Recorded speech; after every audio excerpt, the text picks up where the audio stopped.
join me in reciting the Pledge of Allegiance? I pledge allegiance to the flag of the United States of America and to the republic for which it stands, one nation, under God, indivisible, with liberty and justice for all.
I know I'm getting a little older, but I'm not in college games. So let's pray together. Dear God, I pray for this day, this time together for these men and women who come to learn, to grow, to preserve honor and integrity and pride in the various departments that are here or the part that they serve. Pray for your safety from them. You've traveled a long way. Give them safety getting back home the next day or so. Pray for their families as they're away as well. Lord, may they learn tonight, today, and may they grow. May you bless the entire event, including tomorrow evening's presentation from the entire community. And Lord, it's our desire that you send some rain our way. I'm sure you need it. But Lord, if we be specific, you hold it off after tomorrow night. So bless us now, we pray in Jesus' name. Amen.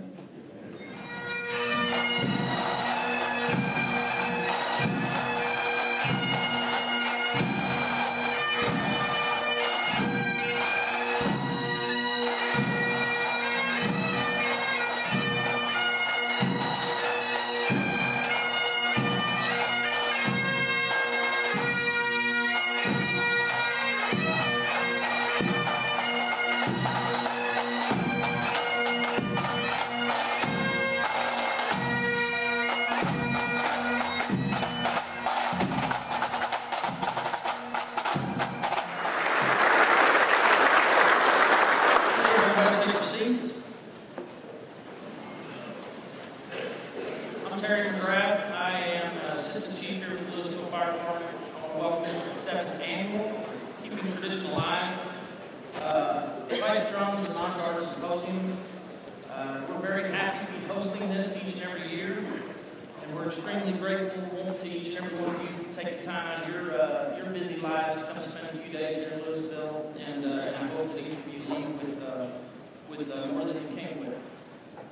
I apologize to Chaplain Wells. I think it was Malcolm Gladwell said that you need 10,000 hours and something to be proficient at it, and in about 30 minutes I'll be an hour into my public speaking. So, again, my apologies. If I could get everyone to silence your cell phones, please. If you need to take a minute to post a tweet or update your Facebook or something, tell them you're busy, take a picture, and tell them how great this speaker is that you're listening to.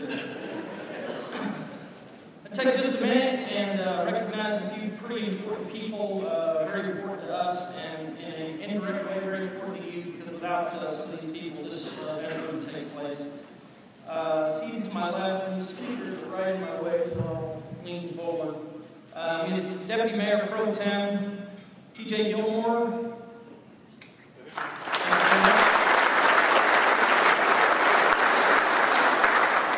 And longtime Assistant City Manager, and this isn't a train wreck, I'm going to fix this, but recently promoted and now our City Manager, Don Barron.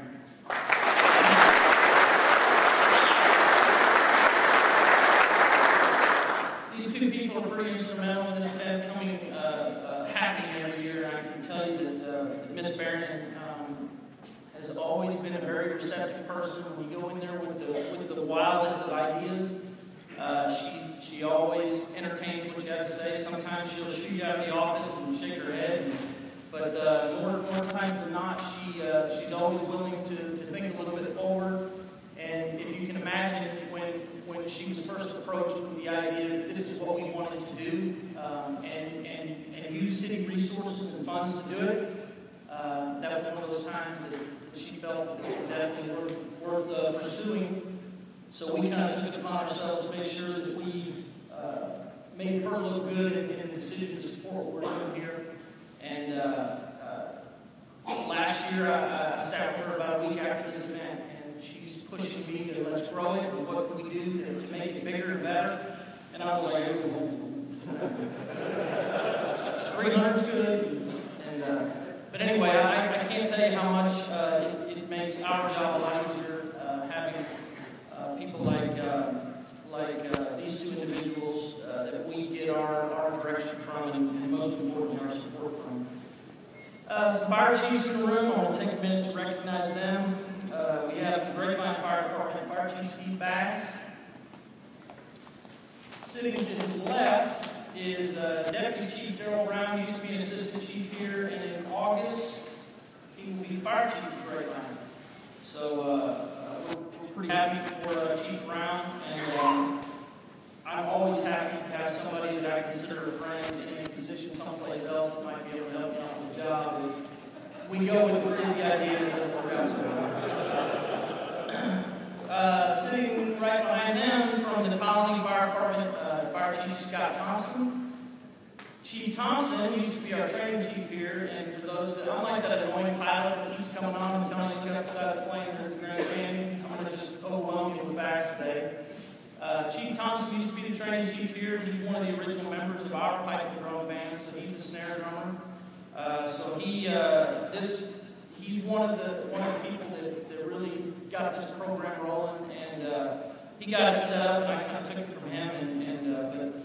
So anyway, Scott's a very good friend, and he's got some pretty deep ties to this event. Coppell Fire Chief Richardson, where are you? Up in the back. Chief Richardson's a huge supporter. They're usually on that side of the room. Coppell will occupy at least 2 tables in this event, but I think they're our single biggest collective group from the department each and every year. So I know their chief supports this event, and then Assistant Chief Treaser with Coppell also back there, but we're happy to have them here. These are all neighbors of ours if you're not from the Metroplex. Real quick, we'll do our NASCAR run sponsors, because obviously without them, this event is a little bit harder to do. First and foremost is Miller of Denton. They provide us with product, and they provide us with a nice donation every year to help this program along. Pierce Fire Equipment, Martin Fire Apparatus, they're sponsoring the food for y'all tomorrow night at the concert. Plano America, Liberty Artworks, the National Honor Guard Academy, who provides our instructors for this event. And I can assure you on the Honor Guard track of this that we couldn't pull this off without them, and they are easy to deal with, and they make my life a lot easier. They show up and take care of business, and I certainly appreciate that. Our Lewisville local, 3606 of the IAFF, I appreciate their help every year. And just to reiterate, last night's reception, if you were able to take part in that, was sponsored by Larry Payne with Adderwood Funeral Home in West Texas. He forged some relationships down there in the wake of the tragedy last year, and he stepped forward and said he wanted to do something to pay back a little bit, and he was kind and gracious enough to help us out with that last night. I'd like to bring up my fire chief, Tim Tittle. Has a few words. Good morning. Okay, some of you are awake. That's a good thing. So, all right, this guy here that just got up and talked, could you tell he's a little nervous? A little bit. He's normally running around the place taking care of all the finer details right here at the last minute, because this is the guy for the last 7 years that has coordinated and put together this event, and because of that, I think he deserves a round of applause.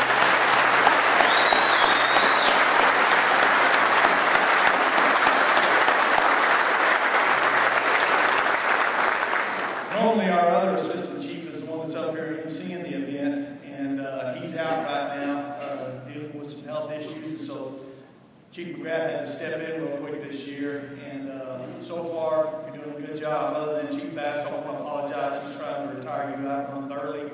Chief Bass is not leaving until the end of August, and Chief Brown takes over the 1st of September. So hang in there. We're not trying to kick you out the door too quick.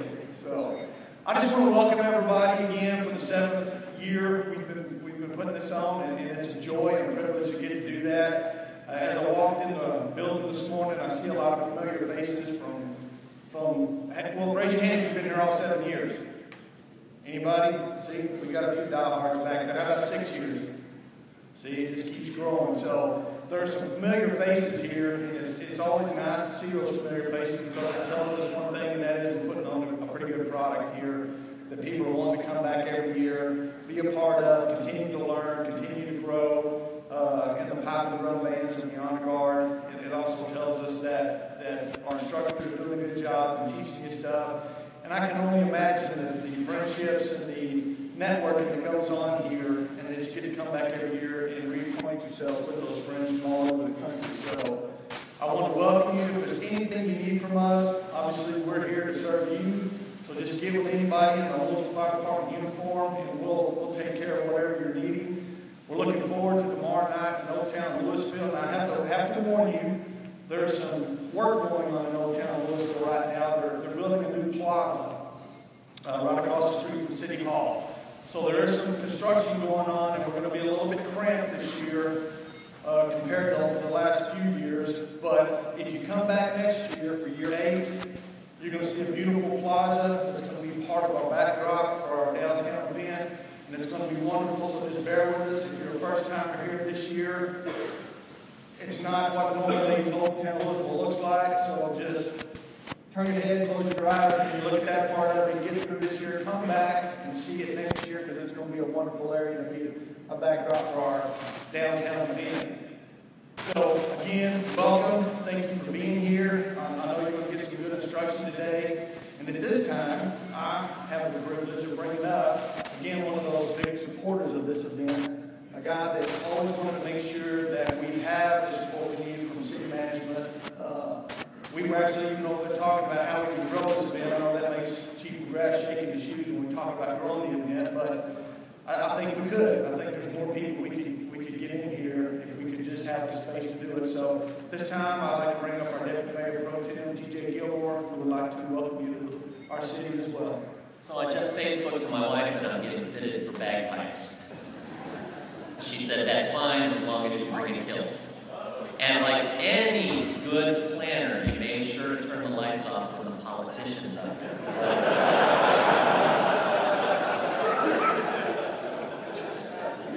So what I first and foremost like to tell you all is thank you and welcome to Lewisville. We are so proud and privileged to have our first responders here for this week. You don't know how excited my kids get. I got 3 of them in middle school. How excited they get when they get to see our police and fire. They turn out for this event, when they turn out for our October open houses, when the Boy Scouts walk through our fire yards or through our police station. And when people talk to me, because it's what they do to politicians, I don't know why they want to talk to me, but they do. And they, well, I don't like how much we're spending, or I don't like the tax rolls, or I don't like, there's always something. I just look at them and say, we pay for you all. When you look at those budgets for municipalities, we are paying for you all. We're paying to keep you safe. We're paying to keep us safe. And we're paying, most importantly, to make sure you get home tonight. And for your effort and your responsiveness and your giving back to our cities, I want to say thank you. Welcome. Have a great time. Enjoy everything we have to offer. And more importantly, come back next year because it's going to be even better. Thank you.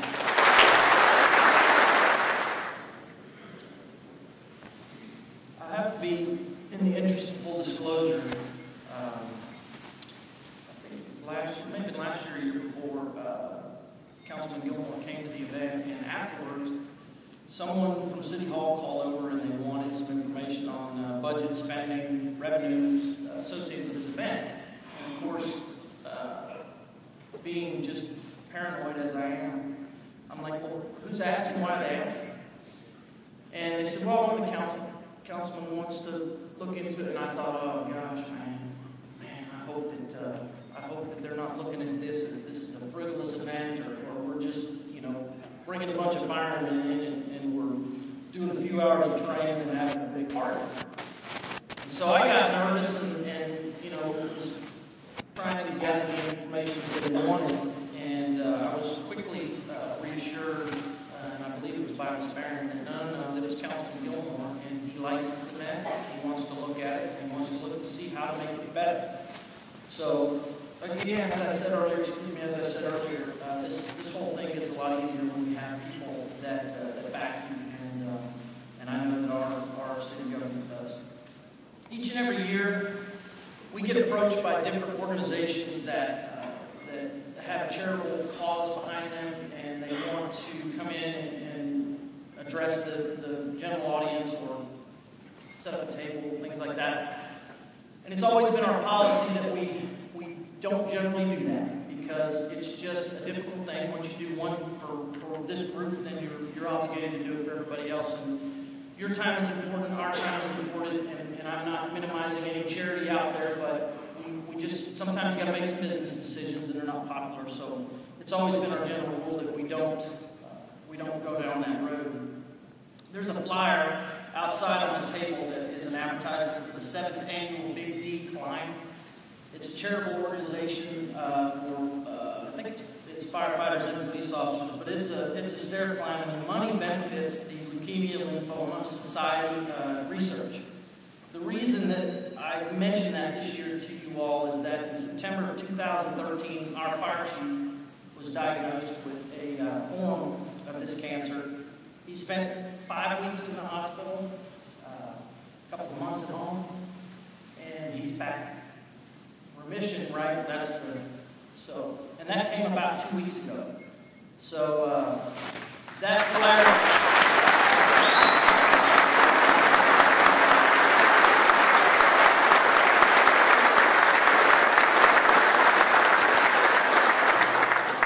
That flyer is located outside. Please feel free to pick one up. It's got more information than I can provide you. But Chief Tittle's picture's on there. I think he's being kind of the sponsored person for this year, and there couldn't be a more fitting person for that. And Chief, I can tell you personally, I'm glad you're back. We're going to move on to the Chief Rick Lasky awards. I'm going to say that Chief's not with us this year.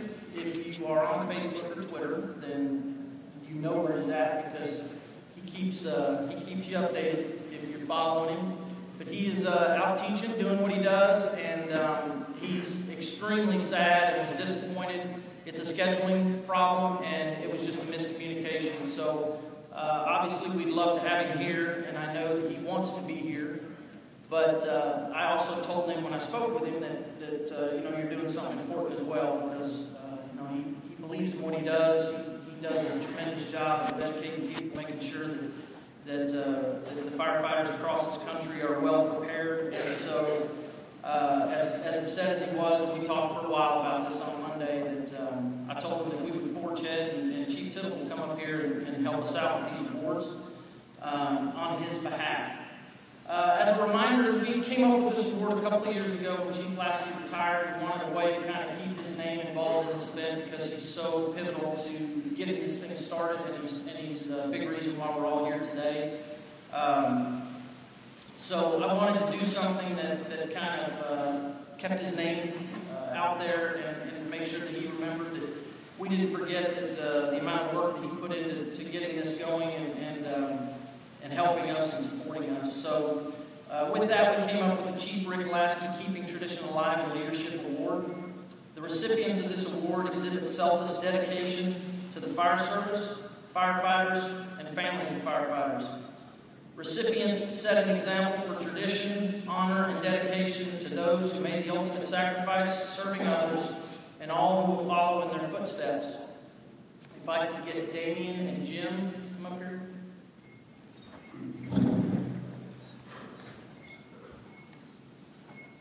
Morning. Good to see everybody's bright, shiny faces this morning. Again, I just want to reiterate and thank everyone for coming out, because this event wouldn't be possible without everyone showing up and giving us the support that it's gotten over the last several years.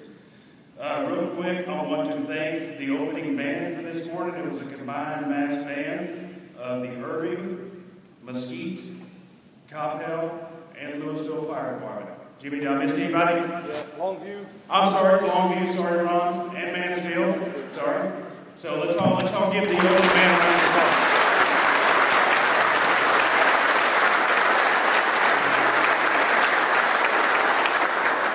This year for our awards, we had a couple of really deserving recipients, and we couldn't decide which ones, so we decided to give an award to both. The first one will go to a person. He's been in the fire service since 1984. He started the pipes and drums with the Irving Fire Department in 2006. Has been very instrumental in their band, growing of their band. Has been very instrumental with our statewide group. He became the PIO for our statewide group, where he always went above and beyond to make sure that everybody had the information they needed for any ceremonies, any LODDs, to make sure that everyone got to the correct location and was ready to go.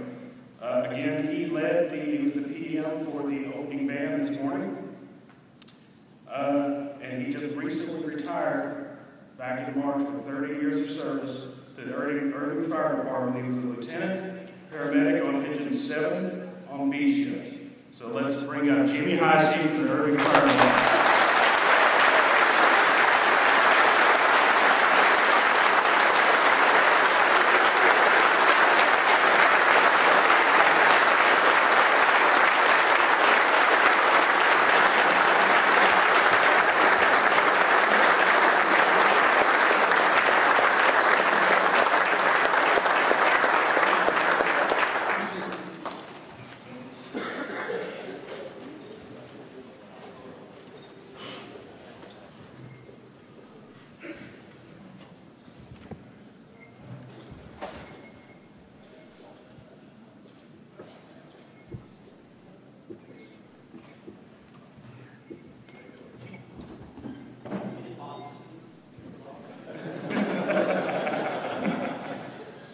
Our next recipient is another very deserving person.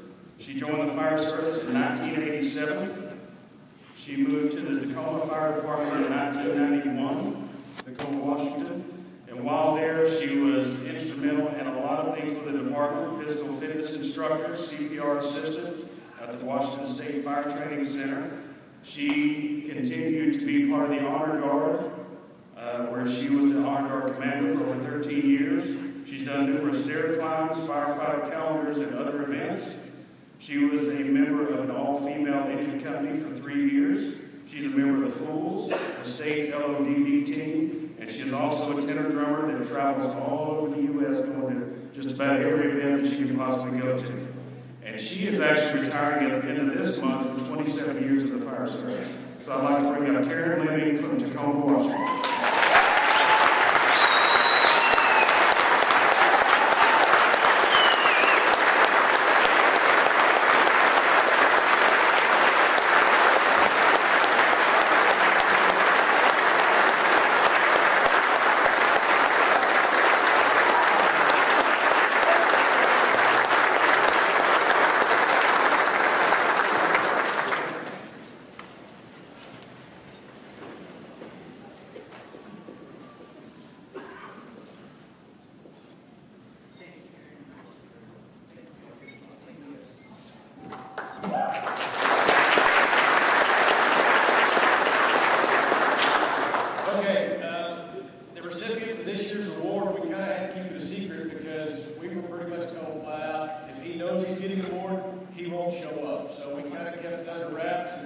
Because he didn't know about it, he scheduled a doctor's appointment, and he's not going to be here until about 1 o'clock.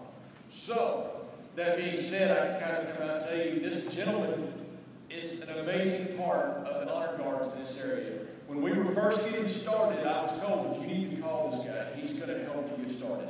So we called him, and he said, yeah, come on, we're having a practice. And when we showed up, it it just amazed us at the level that he took it to. He offered me this book, and it said in cooperation had our logo for Lewisville. He did his homework.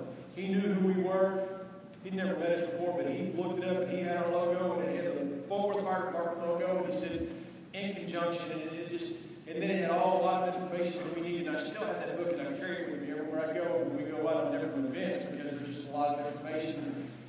I've seen him at different funerals. He'll show up, and people will go to him and flock around him. When he starts talking, people stop and they listen, because he has so much information. He's probably forgotten more than some of us will ever know. He's an amazing man. And Steve Walker with the Fort Worth Fire Department, he is their honor guard commander. He has been for several years, and his guys love him. They follow him everywhere. When they get off, they won't leave his side. He's just amazing. 90% of the honor guard commanders in this area look up to him for leadership and knowledge and his opinion on why things should happen. And he's just an amazing gentleman. Since he's not here this morning, I have Instructor Berry from the National Honor Guard Academy. They're going to be accepting this award in his behalf. And actually, Mr. Berry works for Fort Worth. He's one of the honor guard members there. So, with that being said, this year's recipient is Steve Walker, the honor guard commander from Fort Worth.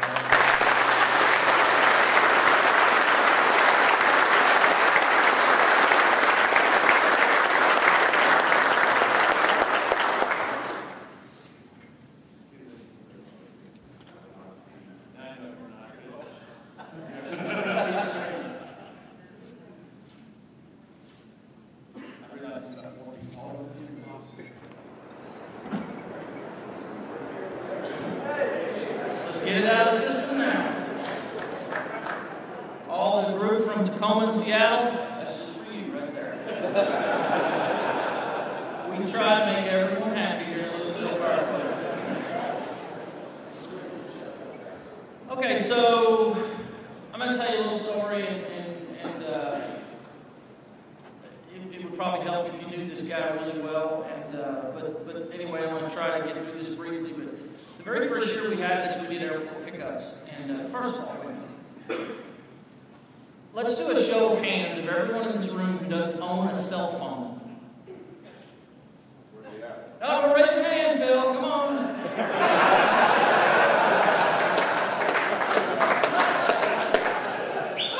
Okay.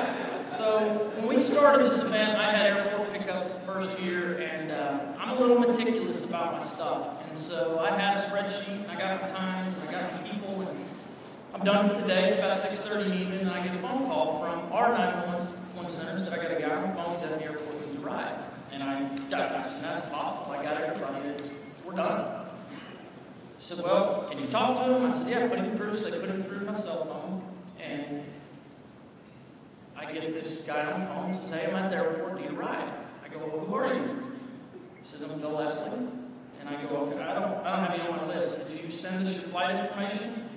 And he said, well, yeah, I think I did. And I'm thinking, okay, well, I don't have you. And I go, okay, help me out.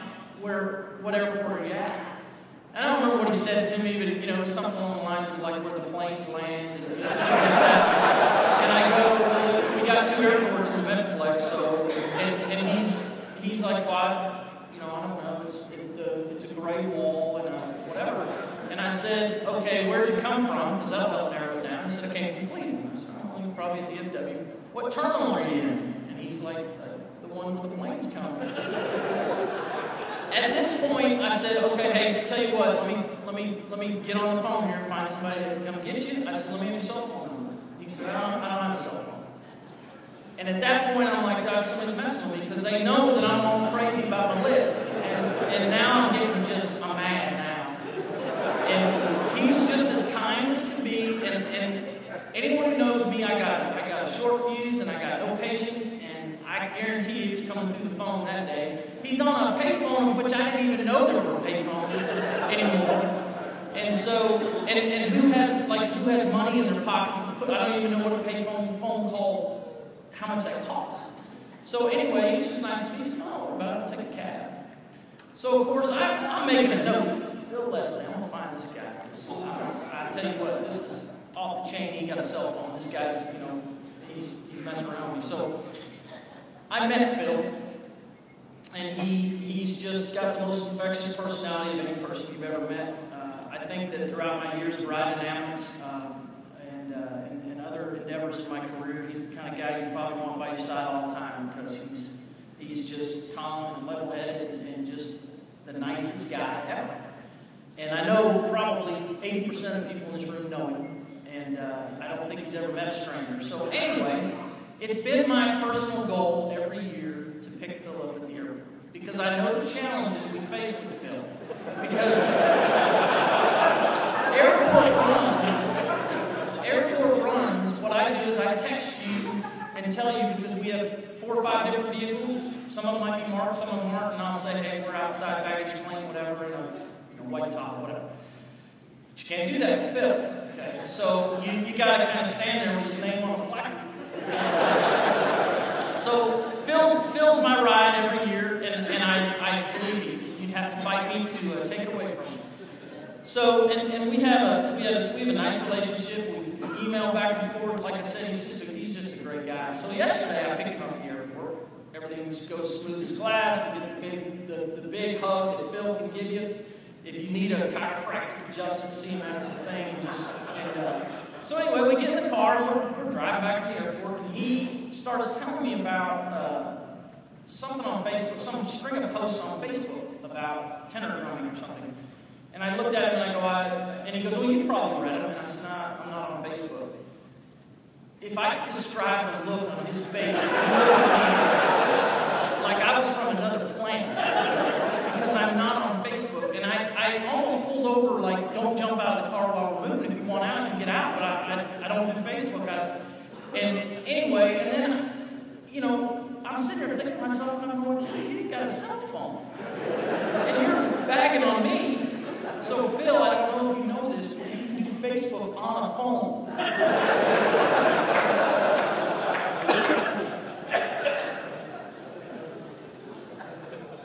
Okay. I went to paramedic school in 1986, and I had the privilege of being introduced or exposed to an individual who I've later come to learn in life is just one of the finest human beings I've had the privilege of meeting, and I don't use that loosely. But he came in, talked to our paramedic school, and talked about critical incident stress and just the toll of a career in this type of work. And basically, stress means you need a firm foundation, you need good people around you, you need to take care of yourself, just the things. But this was back in 1986, this wasn't popular, and people didn't talk about this, and I can assure you there was probably a lot of fire chiefs and a lot of organizations that you didn't talk about those kind of problems. So anyway, it was a good class, learned from it, and just stuff you file away. And of course, at the time, I think I was 19 years old, so I didn't have stress. And so it just, I learned from it. And about 2 years later, my brother at the time was a Dallas firefighter. He ran on a call where an officer was intervening in an armed robbery, was shot and killed. It was one of those calls where when that ambulance got there, the guy was talking, but he was dead and just didn't know it. He ended up dying from the injuries. If I was 20 or 21 at the time, my brother was probably 23. We lived together, and I noticed just shortly after that call, he started having some problems. Just totally different dude. Just the things that started resonating with me that I had heard or read in books or whatever. And I thought, wow, holy cow, this is a real deal. Well, I didn't really know what to do. My brother was on Dallas Fire Department, but he hadn't been there that long. And I can assure you that if his younger brother walked in the station and said, hey, talks to me, my brother got nightmares or something, that probably would have been a career ender for my brother. So I kind of was trying to figure out, and I can tell you one thing for certain, my older brother wouldn't take any advice from me. And I wouldn't even be able to sit down and go, hey, man, I think you got some problems, and we need to talk some. So I remember Danny Burns. So I looked him up, and when I say look him up, we didn't have Google people. This was phone book, government pages at the beginning, went down there and found him. So anyway, I called Denny. He didn't know who I was. I just explained my situation to him, and I can tell you that the conversation didn't last 3 or 4 minutes. And in his very distinctive voice that's probably befitting of an oldies radio station, not because you're old, but because you have a very distinctive, soothing voice, Anyway, he told me, he said, you know what, I'll take care of it. And he did.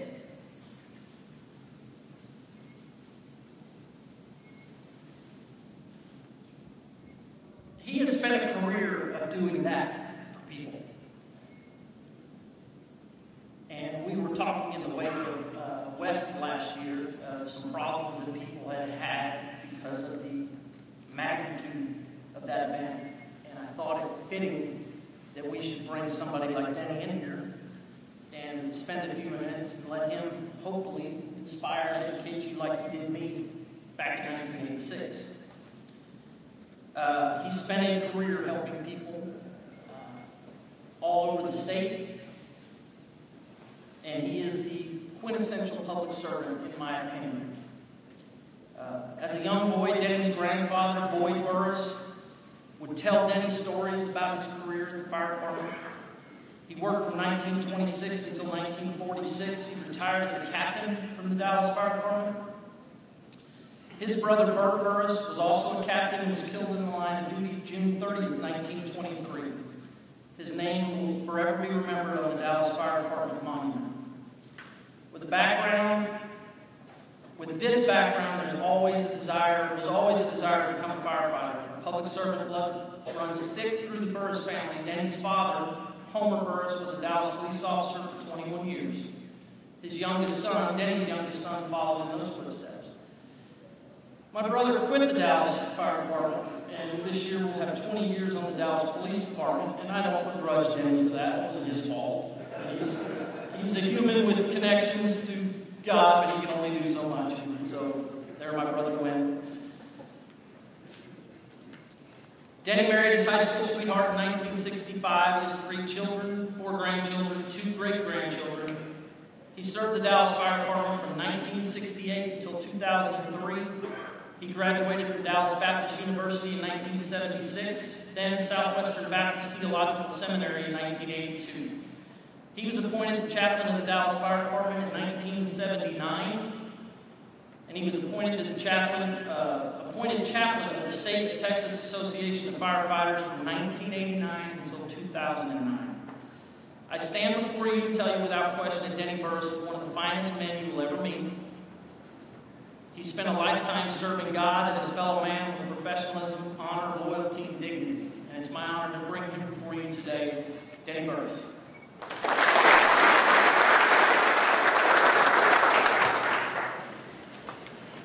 Wow. I am very humbled by Terry, the things that you said, and I'm very humbled to even be here in the presence of people that I enjoy being in the presence of, and that's firefighters. I've had the privilege of sharing many years as a firefighter and as a chaplain, and if there's any group of people that I want to be with anymore, it's my firefighters. Mayor Pro Tem, Madam City Manager, Chief, and all you extinguished guests. Okay. I thought, well, get up here and do something and kind of break the silence. Where are my guys in Dallas? Anybody here in Dallas? One. You got a lot of teaching to do. Well, I'm glad they're not here because I have to speak at a 3rd grade level when they're here. So I'll upgrade it to 4th grade level. Got some quips, I guess, if you want to hear them. Some of the things that I have picked up and written down as I've gone through the years. Please excuse if there's any people offended by this. Firefighting is all about ass. Busting ours to save yours.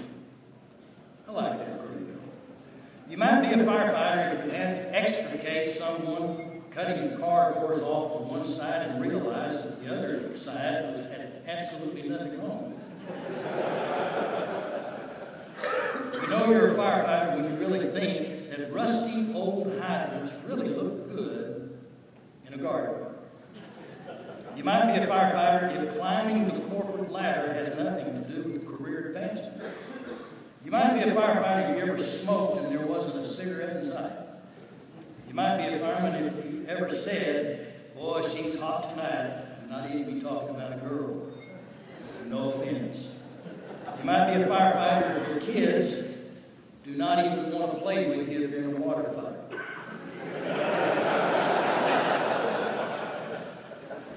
How many of you have been in a water fight at the fire station? Yeah. It's messy, but it's fun. Never met him, even though I probably was born during this time. That's a joke too. 1899, there was a gentleman named Edward Crocker. Anybody from New York? Yeah, good. This guy has really impressed me in some of the things that he said. And let me read this because I think it says so much about what maybe I want to share with you.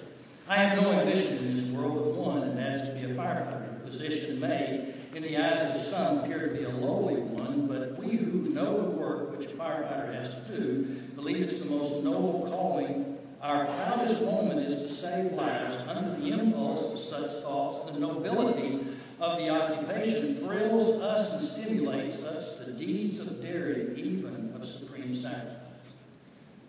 I really appreciate that and what he says, and I appreciate so much what's being done here, keeping tradition alive. Because I think tradition plays a very important role and a significant role in who we are and what we do. But let me add 3 words to that. History, heritage, and inheritance. Let me share with you just a few moments, and you'll have to be patient with me. Would you believe that getting up before a bunch of firefighters like this makes you nervous? It does. It's harder to talk to your own, but yet it's the easiest to talk to your own. Because you have an audience that you know that I know. Been there and done that, and I have a great love and appreciation for everything that's being done. But when you look at the word tradition literally means the passing down of elements from generation to generation to carry an inherited thought or action. So what we're doing and what you're doing is very important because it is a tradition. And it's part of history. Can you imagine, and I was thinking about whenever I was preparing this, that New York, Boston, and some of those coastal cities, back years ago, whenever ships would come in, there would literally be people, and this is the story that I understood and as I read, that when they came off the ships, they would stand there and say, okay, you'll be a firefighter, you be a police officer, you be a firefighter. And they'd come from Scotland and Ireland and all those places like that. And so those big old burly guys brought their tradition, their heritage with them, and their history. And what we are today is the wonderful history of who they are. I was looking through a book that I have on my shelf, and it's the 1890 annual of the Dallas Fire Department. And when I looked through that, I read the history of the fire department, and it's nothing like the history of New York or Boston, which dates back even to the 1600s, when they just had people out walking the streets looking for fire. But ours goes way back to an individual. His name is Dennis Canty. You wouldn't even begin to imagine Dennis Canty as being the type of an individual that you can say the history of a fire department is kind of resting on him. But I guess you might say that it wasn't the chief of the fire department. He was the first person hired by the Dallas Fire Department by then Chief Cavalry. And the day that he was hired was May 15, 1875. And he was hired to pull a new team of horses that was pulling Old Silsby, which was a steam pumper.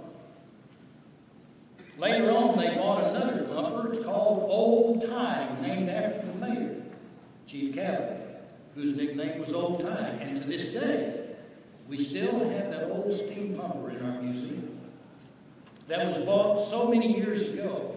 But think about Dennis Canty, because in 1875, an exact date, July the 25th, 1885, the fire department was organized and they hired 42 people. Now, when you think about Dallas itself, and when you translate that into your department, you look back to the years that began, and the history of who we are today is based on those people. The Dennis Cantys in the world today. Those who pioneered to where we are today. So tradition plays an important role. History plays an important role. Plays in my life, because when I used to walk into my office at the training center, I would walk by our statue, the monument that was there to pay tribute to the lives of those individuals who died in the line of duty. And there, affixed to the top of that monument, was the first firefighter killed in the line of duty, John Clark. Seems kind of strange. I would walk up, and every morning, sometimes I'd look up and say, "Good morning, John." Because that's what we base our history upon. Those brave souls and individuals who were willing to give the ultimate sacrifice. And we never will forget their names, because they are forever enshrined on our monument. And every 5 years, when we have that we pay tribute to those individuals' lives. We call their names out, and all the family members that we have researched and found, nearly 100% of the family members of everyone killed in the line of duty. And what a great tradition it is. What a great history it is. And even carry that on. My grandfather, being the firefighter that he was very proud of who he was. And he told the stories to a young boy who was sitting there, listening to every detail as he would tell me about all the different fires that he had. But he never spoke about his brother being killed.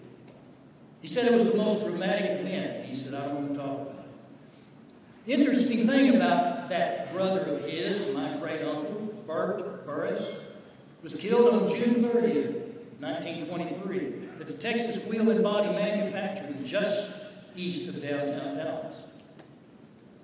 He happened to just be at the fire station that day. He was off duty. And he just told the guys, "Boys, I'm going with you." And a wall collapsed on him.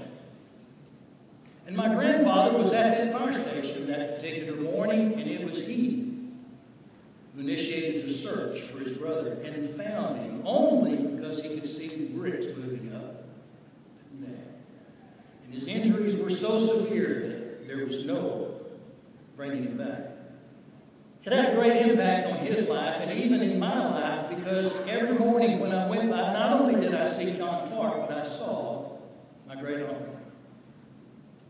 So there was that sense of history, tradition. When you think about the word heritage, heritage is something acquired from a predecessor. It becomes a part of my genes. It becomes a part of your genes, because isn't it interesting whenever you have a firefighter, and then a lot of times your son or grandson or great-grandson follows you because he sees who you are. And the pride that we take, someone asked me the other day, they said, "I've got a wedding, would you do our wedding?" I said, "Sure." "Would you wear your uniform? Do you mind wearing your uniform?" I said, "Oh, no. Man, I love it. I love wearing my uniform. Because it's who I am. It's who you are. It's who we are. We are because of the history that lives today in each one of us in a special way. And we have brought down that tradition and that heritage because we have acquired something that's so special. Gives us the pride to wear the uniform, stand behind the badge, and promote the things that we do that no one else is willing to do. Isn't it amazing how we run in and they run out? I can remember seeing the pictures of the young men as they were climbing the steps of the tower that fateful day in 2001. They were going up as people were going down. They were going in as people were going out. Do you realize, I God bless America, God bless our soldiers. Because they're playing such an important role in our freedoms. Let me tell you what. You are the front line of defense for America today. Boy, that makes me proud to be associated with people who are willing to give every conceivable thing that they can for others. We always quote that scripture, greater love hath no man than this, that he's willing to lay down his life for his friends. And everyone that you come in contact with are your friends. I go back to Dennis Canty because it says the thing about Dennis Canty, he was always willing and ready to lend a hand to whomever and whatever situation needed to be helped. And that's who we are. It's a tradition. It's a history. It's a heritage. But equally as much, it's an inheritance.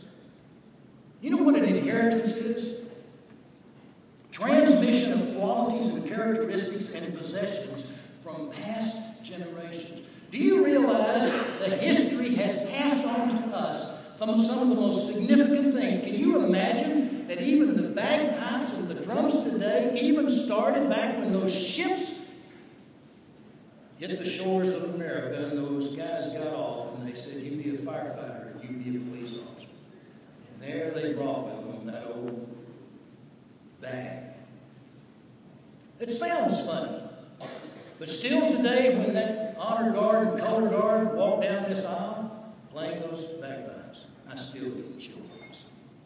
I never lose the excitement and the thrill of being around that sort of action because it really helps me to believe and know that history is being brought forward to today. And do you realize that everything you do right now is history? So what we do with what we have makes a significant impact on future people and future generations, henceforth and forevermore. Because what we have is a great inheritance. It's not a wealth of money. I was speaking with Steve Bass just a moment ago, and he and I worked together on the Dallas Fire Department. You know one of the first things we started talking about? Some of the old guys that we used to work with on the fire department. You know, those same guys today work here today. You know who trained me in the fire department? I got through rookie school and they said, when I got to the fire station, they said, forget everything you've learned and just go follow that old man right there. I looked over and there's a big old pudgy guy named Jack Elder. I said, just follow him. He'll teach you everything you know about fire or want to know about fire. Let me tell you what, he liked to kill me. He was one of those old boys that whenever he went into a fire, he never wore a mask. I thought I'd try that one day. And then whenever he'd get through, he would go out on the front porch and fire up a Lucky Strike. And then he'd take a drag off of it and he'd say, now that's real smoke.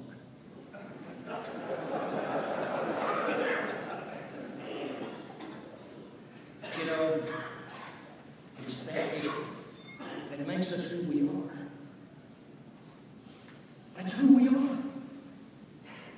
And what we do is based upon tradition, that which is handed down. But what we become is what's based on our heritage, what we're willing to grasp and take hold of.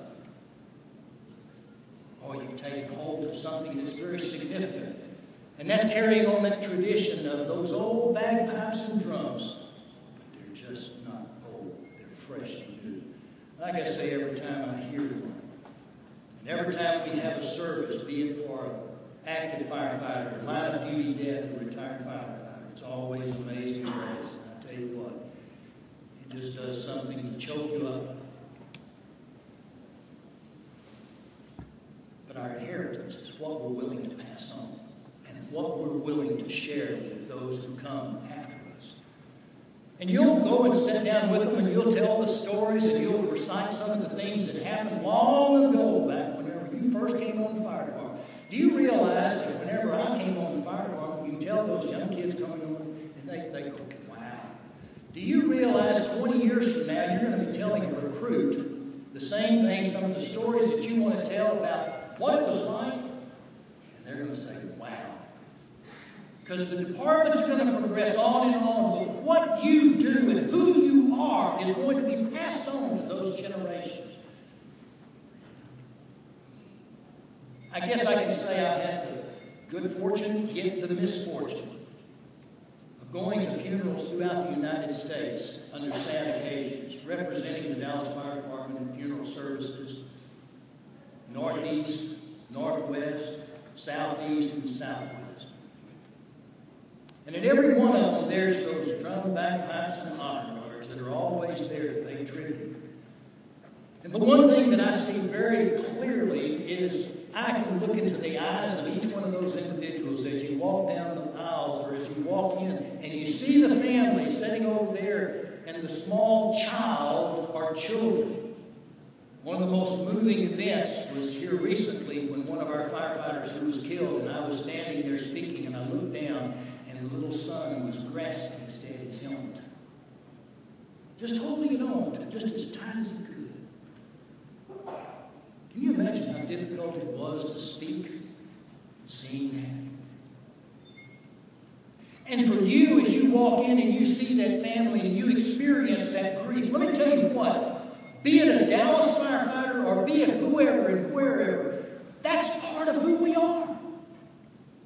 And that person gave the ultimate sacrifice. And when you see that family and you get there, you feel that emotion that seems to always well up, but you always have a tendency as firefighters to put it back because we're supposed to be tough. We're supposed to be those superhuman individuals. It's not supposed to hurt. Don't ever feel that way. The one thing that I always appreciate about each one of us is we are human beings who share the grief and the sorrow and the hurt and the pain and the sadness and the tears as we blow those bagpipes, as we play those drums. Can we be affected, and are we affected by what goes on at those services? You bet. Let me affirm those emotions for you because it simply says that you're a human being, and as a human being you have feelings. But let me tell you this, there's one thing even more difficult in being a firefighter, and that's being a firefighter's spouse. Do I need to say that again? Being the spouse of a firefighter, we fail to really stop and think about what each spouse is thinking of whenever we're at a service and you're trying to do what you do so well to be able to pay tribute to that life and yet bring comfort to the family. But then there's a spouse over there saying, that could be me. And I guarantee you, there's many of you here that whenever you do those sorts of things, you think, that could be me. We are who we are because of the history, and where we're going and what we're going to do is based upon that heritage, that tradition, and the inheritance that we're willing to share. And how important is that for each one of us? You make such an impact on the lives of those families. You may not see it from the outside, but whenever you go on the inside and you listen to a spouse, you listen to a wife, you listen to the stories of those kids and say, they did a marvelous job. And you hear how much you meant to what you did to help them during that particular time. It's a sense of where they say it's a sense of closure. I don't know that there's ever a closure. I spoke to a wife of a firefighter that died in 1981. Still stay in contact with her. She lives in Florida. Spoke with her here about a week ago, and I said, how are you doing? And she said, you know, every August the 21st just brings back those memories. And the same thing is true for you. I want to affirm those emotions, but I also want to caution you because one thing that I feel so proud of is that we as firefighters take care of our own, don't we? Whenever somebody goes in, we always make sure that we're going to get them out. 2 in, 2 out. We want to make sure that whoever's in there fighting the fire, we want to protect them. sometimes whenever you have a big event and people are marching along together, and sometimes emotions can be sparked. And what do you do with those? Well, you don't lock them away. I've always said that we as firefighters try to. There was a sense years ago, as one of the old firefighters told me, he said, you're just going to have to forget that stuff. Lock it back there in your subconscious. But I found out real quick, whenever that locks, when you lock that away, it's not locked. Anybody ever seen Ghostbusters? You remember when they took those machines and they took them back to the old fire station? They put them on that machine and they put the ghosts into the machine. But you remember what happened when the machine got too full? It burst open and all those ghosts came out. Same thing is true for us. Because whenever those things come out, they may come out in anger. They may come out with so many different emotional reactions. But we have to deal with those things in a very positive manner. What better way is for us to, whenever the event is over with and we feel those emotions, then what are we supposed to do? You take care of your own. You know, the passage of Scripture says, bear each other's burdens and so fulfill the law of Christ. You know what it says later on? You know what the law of Christ is? Love is the fulfillment of the law. When we love, and we love everybody else, it's important that we love each other in a very important way, so that we make sure that we care for each one of us in a special way. Because what are we doing? We're taking care of everybody else. Take care of ourselves. And take care of those other brothers and sisters out there who may be hurting. We have a great tradition, and what you're doing here is so important, and you're carrying on something that is so significant. Because you're carrying the history of the fire service on your shoulders. You're carrying the tradition that has been handed down from year to year. You're handling the heritage that if you're willing to acquire what has been passed down, then you pass on that inheritance.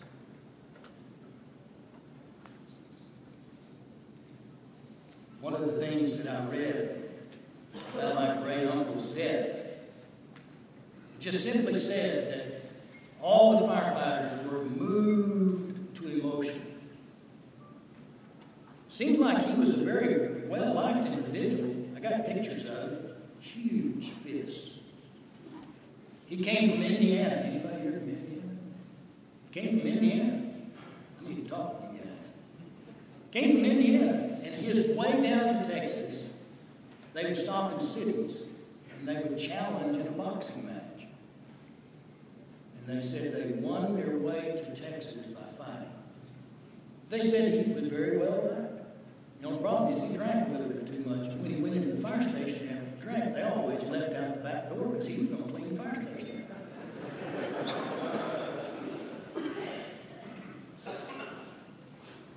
But they were moved to emotion. But then the remark came, and how remarkable it was that the news said the firefighters took care of themselves. They banded together and they simply handled their own grief and sorrow. The one thing that rises above through all of this is the word pride. We're proud of who we are. I guess some of us would do the job even if they didn't pay us because we love what we do. We love the fire service. We love what it represents. And we're proud. Boy, are we proud. I bet you even wear your shirts off duty to show that you're firefighters. And you wear your caps because firefighters are firefighters 24 hours a day, 7 days a week, 365 days a year. Whenever there's a fire and you see it from an interstate, what do? You jump off the interstate and you follow the smoke so you can see if there's anything you can do. You see an accident, you stop because you want to render assistance if there's anything you can do. You are remarkable individuals, and within your grasp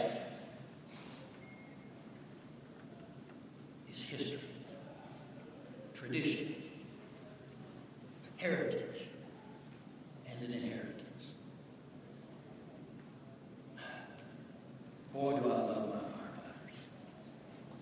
love everything that you do and what you represent. And I pray God would bless and strengthen you and keep you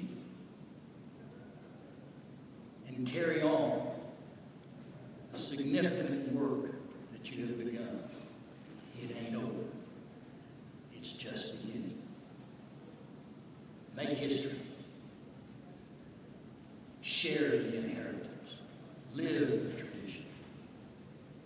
You can't grasp the heritage. Thank you for putting up with an old man that loves you and appreciates everything about you. God bless you, and God bless America.